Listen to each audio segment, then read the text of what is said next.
Have you ever been in a conversation and suddenly felt frozen, directed by someone who hasn't issued a single command? Most people look for control in the form of yelling or aggressive demands, but this dynamic is different. It is quiet, sensitive.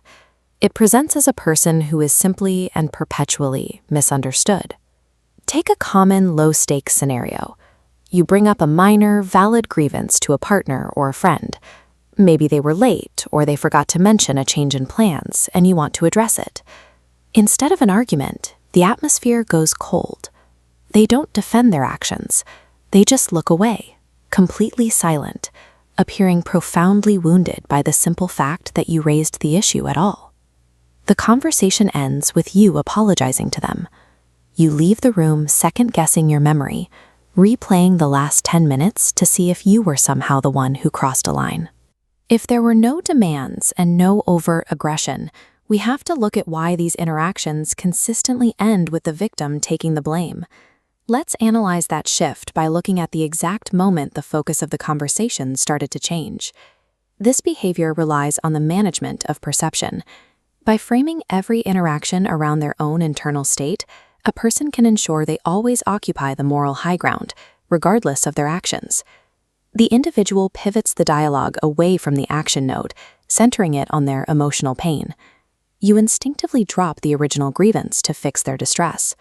The actual problem is never resolved. The conversation is hijacked by their emotional reaction. This shift disarms the target. Every legitimate conflict is transformed into a crisis regarding the other person's well-being, making it impossible to hold them accountable.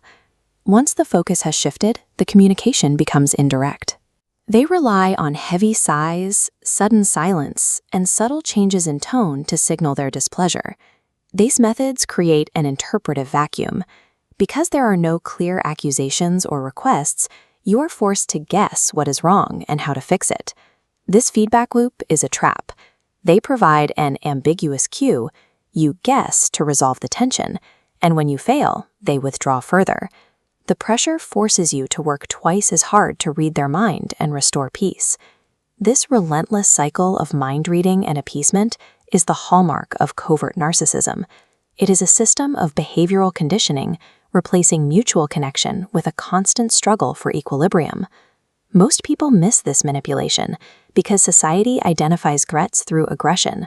Weaponized confusion is much harder to see, as it often looks like genuine sensitivity. The long-term effects show up in your own behavior.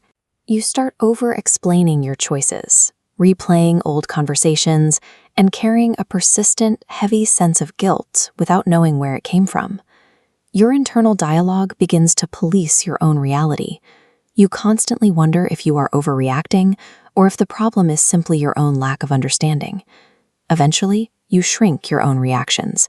You speak less, adjust constantly to fit the small space left for you. This locks you into hypervigilance. It's not your fault. The environment trained you to prioritize their stability over your own needs. Effective control masquerades as personal responsibility. Eventually, the external pressure becomes unnecessary because you have taken over the exhausting job of managing your own behavior just to keep them completely stable.